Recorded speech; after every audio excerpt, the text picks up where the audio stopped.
dedicated to the ideal of better radio listening for all the family.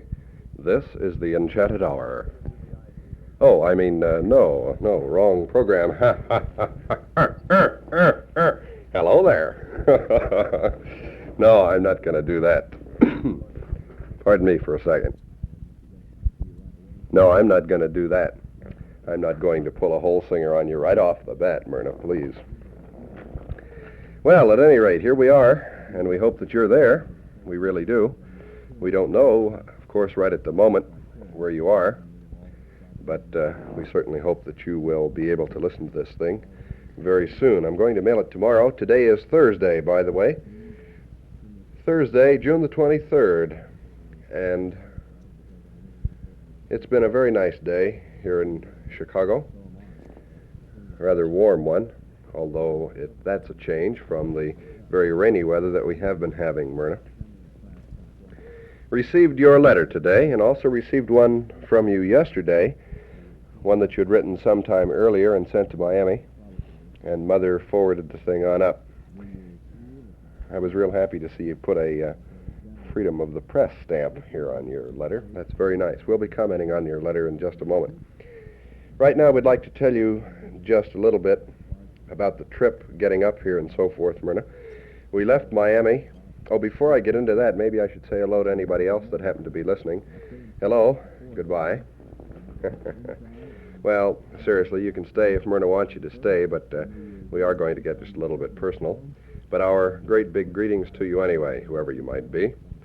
Any of Myrna's relatives, father and mother, hello. Goodwin here. Hello here. Well, okay, we left Miami, Florida on Friday, a week ago Friday, and we drove to Jacksonville where Elaine and her husband Bobby are living, as you know, Myrna, with their two kids, Bobby John and Linda, or Dee Dee as we call her. And I spent the night there after putting Linda to bed one evening, Friday evening, with a bottle. First time I'd ever done that. I heated the milk up in a pan, although they told me later after they got back from the store. You see, I was a babysitter, you might say. After they got back from the store, that it wasn't necessary for me to heat the milk up anymore, that they didn't bother with that anymore. The kid's a year and a half old or something. But I didn't know, so I went and I heated up the milk after she was beginning to get tired, you know. And I threw some on my arm, on the underside of my wrist, you know, and then I wiped off all that sloppy milk because I didn't know anything more after I flipped it on my arm than I did before. Didn't feel too cool and it didn't feel too hot, so I guess it was all right. Well, anyway, I gave it to her, and she drank it all up and sacked out until the next morning. On Saturday morning, I left Jacksonville and drove to within 36 miles of the Indiana state line in a little burg in Kentucky, I know not where. And then I left there on Sunday morning and drove up to Chicago Heights, where the Hot Point plant is, where I'm now working. I'll tell you a little bit about the job a little bit later, but my first week was spent here at a pretty plush country club, Myrna.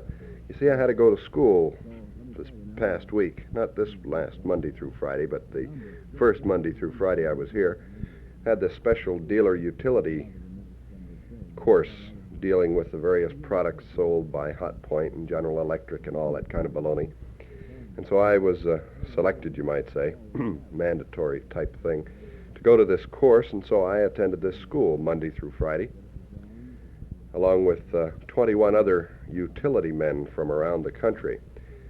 And it seems that General Electric, whenever they throw one of these courses, which of course helps them, they always have the company pay the way of the people that attend this thing. Well, not me, supposedly, because I'm an employee of theirs, you see.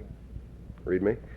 But at any rate, for the first week I was here, they did pay for my room and board at the Olympia Fields Country Club in Chicago Heights, which is very, very plush, rather old, but steeped with tradition, you know, and big hallways and that kind of thing. But very nice, and certainly put my mind at rest for a week anyway, till I was able to find an apartment. Apartments are just as scarce here, and don't mind these little pauses. I'm smoking a cigarette, as I always am. Apartments are just as scarce here in Chicago area, or Chicagoland, as they say, as they are in Minot, or possibly worse. There are two racetracks near here. Washington Park is the most famous, I guess. And you see the apartments are all filled up with these people that follow the sun in racing, you might say. They live in Florida during the racing season there and move to New York when the racing season's there, and Chicago area when it's here, and so forth. So you can see that apartments are kind of scarce, and those that are available are very expensive. Well, at the time, I didn't have anybody to room with me in an apartment, of course. I was the only, unlike the Air Force, you all don't come in at one time. I was the only guy that happened to be assigned here at this particular time. And so it was just up to me to find an apartment, Myrna. So I looked around and I looked at a place for $115, which was quite plush, quite nice, and another for $125 plus utilities, which would have rented about $145, what with oil, heat in the winter and so forth. So I rejected those, and then I looked at one for $75, which was like a rat hole, if you'll pardon the expression, and then I looked at some others, and finally I ended up here in Homewood at the Norlings place. Now, the man and his wife are retired Swedes, so that made me feel right at home after my sojourn in Minot. And so the guy's a big mason and everything, Myrna, and so we hit it off pretty good. And so anyway, I got this place for $85 a month, and it's kind of small. It's the second story of a one-story house, if you picture what I mean. In other words, the house has only one story, but there's like a big attic up above the first story, separating the roof from the first story. Well, that's where I am. It's only 12 steps to the bottom, though, and it's not so bad. It's 4 little rooms, a living room, and a kitchen and a bathroom and a bedroom, with a nice big bed, Myrna. Yeah, a big 3/4 size. Yeah. Well, at any rate, in each one of the rooms, the roof kind of slants in toward the center of the house, over in one corner. But I don't mind that. I only hit my head about 40 times a day. At any rate, it's pretty fair. Nowhere near as nice as we had in Minot, but of course that was a basement, and of course that was $125 by Smith's, which had a nice split.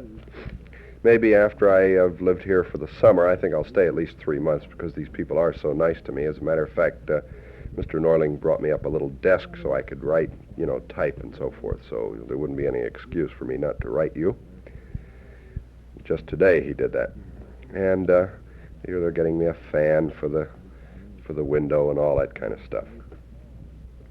So at any rate, in the fall, if someone else comes in and we want to double up again like we did in Minot, then of course that would be less expensive, but we'll just see how that works out. I'll probably be here at least for the summer. The first Monday I was here, Myrna, I processed through the personnel section, same old baloney, filling out hundreds of forms and taking out stock option plans. I'm now buying stock in the General Electric Company with a portion of my salary, 6% a week. And the company puts in an additional 3%. Well, I know you're not very interested in that, and I've also got another insurance policy the company gives me and so forth. At any rate, let me tell you a little bit about Homewood. Homewood is a town of 13,000, located 4 miles from Chicago Heights, where the plant is located, which is a town of about 29,000. Now, all of this, you understand, when I say one town and another town, actually the towns all just run together in one big place. It's like, it's the Chicago suburbs, and pretty nice place to live, I understand, from everybody that lives in downtown Chicago. Everybody wants to be out here in the suburbs. It's like, like living in New Jersey or Connecticut and Massachusetts, and then commuting to New York City every day to work. Well, of course, I'm luckier than that. I'm only 6 miles from work, and I can leave the house here about 20 minutes to 8, and I'm to work in plenty of time at 8 o'clock.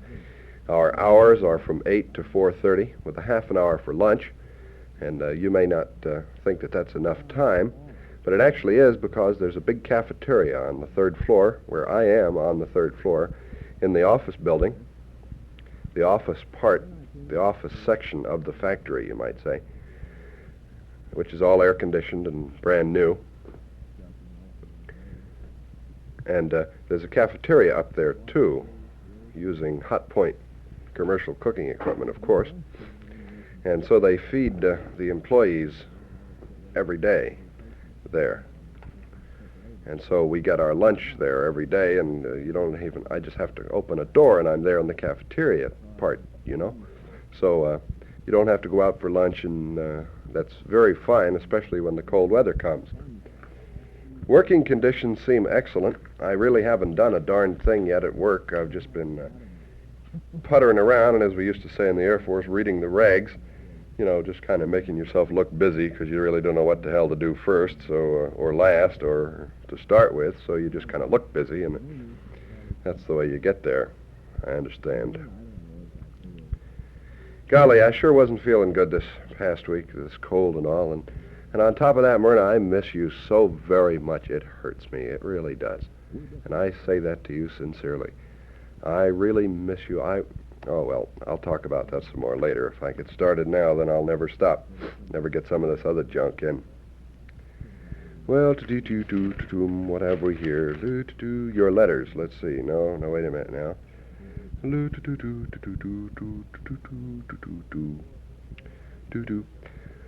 Oh, yeah, General Electric paid my travel pay from Miami to Chicago Heights, 8 cents a mile. That was $114 for 1428 miles, which I thought was damn nice. I have two bosses, Myrna. One is named Maury Johnson. These are both grown men. That is not that I am not, you understand, but I mean they've been here for years and years. Maury Johnson is one, and he's in charge of the advertising program. And then the second is Cecil Graham, who's an ex-British colonel in the RAF. He fought in the China-Burma-India theater in World War II. And he is in charge of sales promotion. And he and myself, Graham and myself, will be putting out 2 monthly newspapers. So that should be kind of interesting. They're house organ type things, not really a newspaper, similar to the Jet Gazette, except this is photo offset and large size, which folds up into a very small size, so that you get actually there are only 4 pages, in other words, but 4 double-sized pages, 4 pages twice as big as the old Jet Gazette was, which would be the equivalent of 8 pages, I guess you might say. Something like that. And then we have to do this every 3 weeks. We put out one, which is a portion of the work that we'll be doing. So that sounds kind of interesting. And then, of course, what I really want to do is I really want to get my teeth sunk into the actual marketing program. That's something about which I know nothing. I can do this newspaper thing, you know, that's no sweat because of experience. But the marketing program is what I want to learn about. And this will come, I'm sure. I have subscribed to the Chicago Tribune to keep up with the latest news, including the political news. And if you ever want to see a biased newspaper, that is it. Boy, let me tell you, Adlai Stevenson, or almost any other Democratic candidate for that matter, can do no right.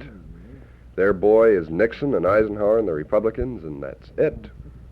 Such bias. It's really pitiful. They use a front page 4-color editorial cartoon on the front page, mind you, which no other paper in the country does. Well, I know the Chicago Tribune. Colonel Robert R. McCormick was the man that really made it what it is today. At any rate, Myrna, from your views that you mentioned in your letter, which of course I don't believe you really think that way, because of heavens, if I can't convince you, that is to say, if me as your future husband maybe can't convince you on political things, how in the hell are we ever going to agree on anything else? You know? I saw an interesting article in the Tribune the other day written by one of these doctors, you know. He answers these questions of these people who send them in, and one husband or wife, I don't know who it was, said that been married for 2 years and haven't had any kids. What do I do? And so he gave him the usual explanation and so forth and so on. He says, well, sometimes, he says, it's not unusual to take 2 years to have your first child. Well, we'll see. Okay, fine. Oh, incidentally, I came out second in this class work this past week, and we all got nice certificates and so forth, which was pretty nice. So I have two bosses, as I mentioned, Myrna. Don't mind me, I kind of ramble on these things. I have two bosses, Maury Johnson and Cecil Graham, and then each of them has a secretary, you see. And so I can give work to either secretary or both, which I've already done, and they do it, you see. So actually, I don't have a secretary, but I have two available to me. So that works out real nice. And then over and above Cecil and Maury is a man by the name of Len Smith, who is the marketing manager, and then over him is Bill Ayers, who is the president of the Hot Point Company, which is a division of General Electric. The plant itself manufactures commercial equipment for industry and for commercial uses. Cooking equipment, of course, is one of them. Water coolers is another. All kinds of things. Certain things for Navy submarines, things like that. We manufacture here. There are 1,000 persons employed by Hot Point here at the Chicago Heights plant number 4. And of the 1,000, 200 of us are managers or office personnel, secretaries and so forth. The other 800 work in the back part of the plant, you know, in the actual manufacturing, sheet metal work and assembly and packaging and crating and receiving and things like that. So all in all, it sounds pretty good to me so far, Myrna, and damned interesting, I think. Well, let me, gosh, I wish I could read you a poem or something, but I don't have any music or anything, and so all I can tell you is that I miss you, and that I really do. Let me light up a cigarette here. Miss you, miss you, miss you. Do, do, do, do.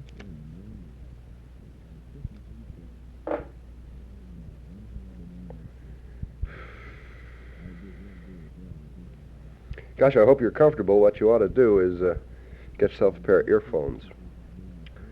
You can get them for about $1.38 or something like that. I'll order and send you a pair if you want them. And then plug that into the jack there that you'll find on your tape recorder. They all have it. A little jack, you know, a hole which you can plug earphones into. It should be marked either external speaker, output, or earphones somewhere on your machine there. And plug a pair of earphones in there, see, and then take the recorder into your bedroom at night, and then you can listen to me while you're in bed. Some substitute. Oh, well. The enchanted hour. Listen, Myrna, I really want to tell you, really fine business on that tape that you sent me down in Miami. No kidding, for a first effort, I am really proud of you. I really was. That's really tremendous. Like I said, the quality at some places wasn't too good, but that was the fault of the recorder. The tape was superb, I thought. I really did. I really loved the songs that you put on it, and gosh, if it could ever be possible for you to send me another one. I'm not going to send that one back. As you notice, this tape here is an older tape that I've got, that I sent to you, one that I had for several years. And I'm not going to get rid of the other one. It's going to stay as is in its playable, unaltered condition until I see you again. Until you're mine or until we break up, one of the two. But until that time, I'm going to keep that tape because I listen to it. Oh, gosh, I've listened to it at least twice a week since I've had it. It's a good thing these things don't wear out too fast, I'll tell you. That was really a fine tape, and I really enjoyed listening to it. Fine business on that.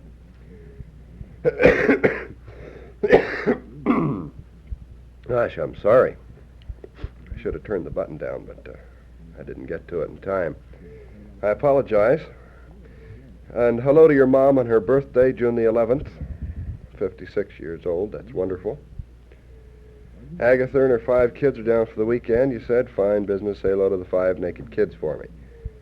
I'm glad that you enjoyed yourself at Bible school, Myrna. And, hey, I wanted to ask you something. Remember I asked you to pray for me? I wonder if you did that. Let me know whether you did that, will you, sweetheart? I find that it's a good idea, if you will, while listening to this tape, if you don't plan on listening to it over again right away, it might be a good idea to jot down a note or two, you know, of some things that we say, and that way you can answer real fine in letters. Let me see. You say here, it's not in my mind. I don't enjoy it that much. If it were, I'd cease feeling so bad because I could cure that myself. Oh, I know what you're talking about. Yeah, I'm sorry about that, sweetheart. I wish I could do something to help. I know one way that you could stop for a while, anyway. Just for a short while. Well, of course, that would depend on you, too, you know. Okay, so Teddy never got her ring, and here it is, the end of June almost. Now, sweetheart, I'm not going to rub that into you. And I'm not going to rub in the fact that the Flagstads aren't going to come. But as far as this Teddy thing is concerned, I know people, baby. I mean, it's just one of the things that I just know about myself. And that's that I can understand people fairly well. I can understand you, I think, sometimes. But I can understand a person who's just, not too good, and so forth and so on.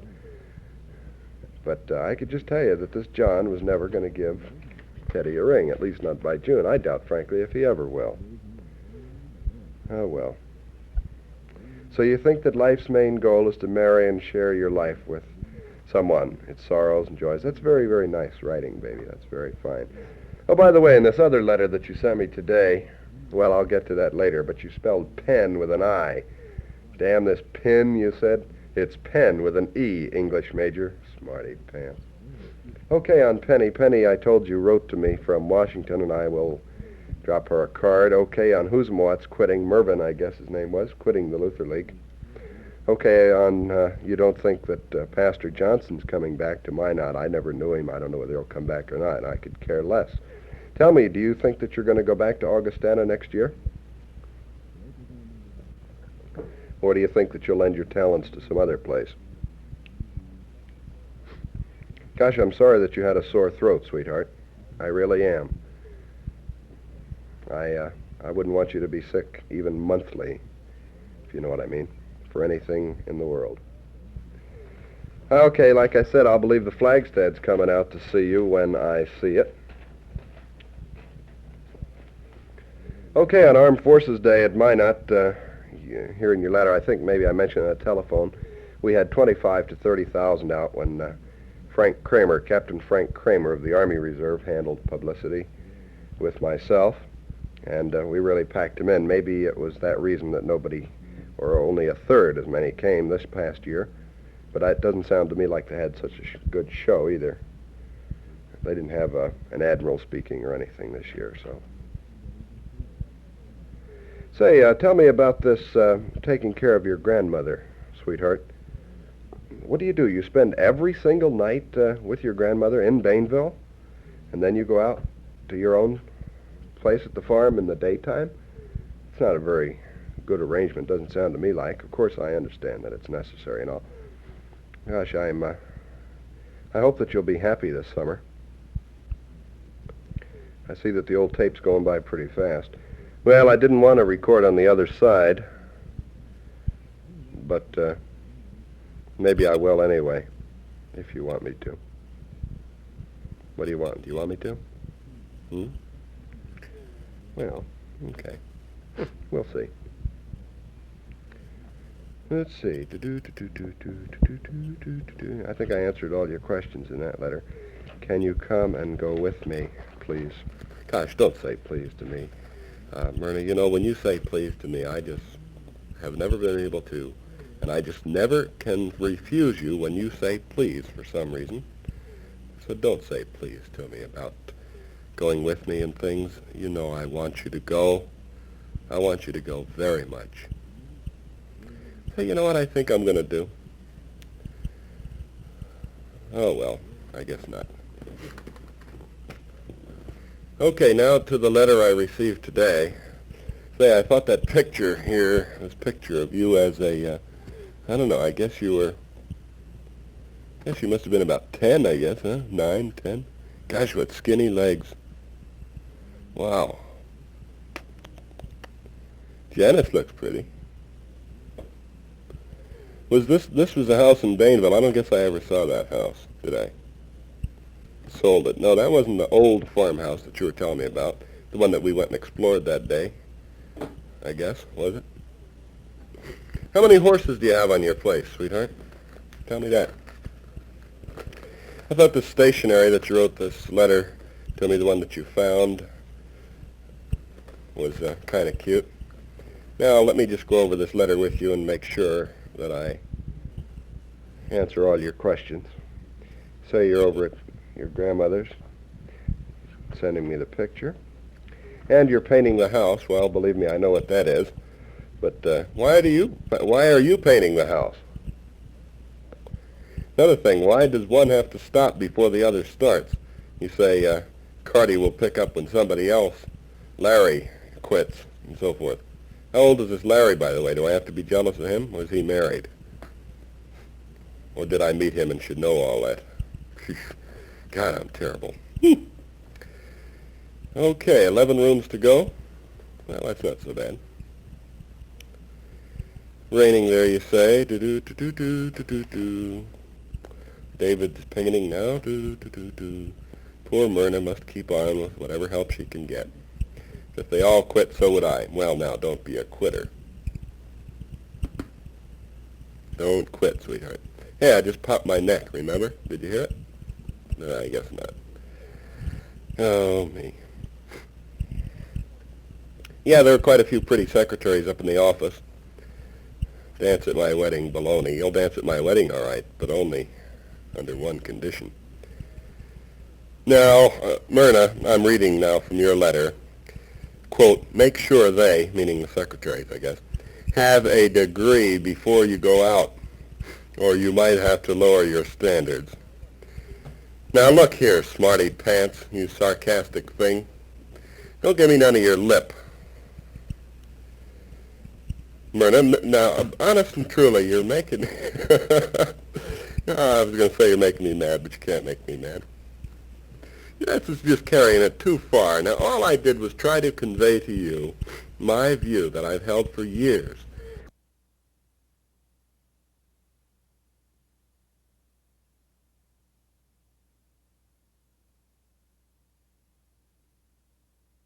I feel that it's a mother and a father's right to be the best that they can for their children. And in this day and age, a college degree is necessary. That's the same as, to me, it's the same as a mother naming her kid Fauntleroy. You wouldn't do that to a kid. And it's going to be true, too, that when the kid goes to school, and these things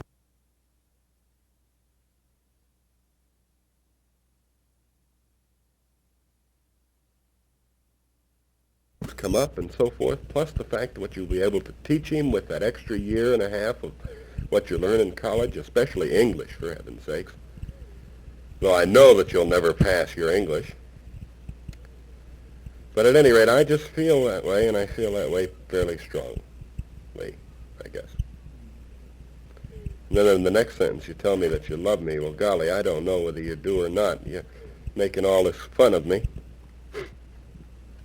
Thanks for the matches that you sent me in that letter the other day. Yes, you're right. One of them was from MSTC, and the other was from the Great Northern Railroad Empire Builder. Ralph, what does FB stand for? Gosh, didn't I ever tell you that? Well, let me tell you that right now. FB is, well, let me go back. I don't know how much you really know about me, sweetheart, but, you know, I'm very interested in radio. And in keeping, you know, with these other times that I worked in radio, I also had my own transmitter, amateur radio, you know, W4WHV was my call letters.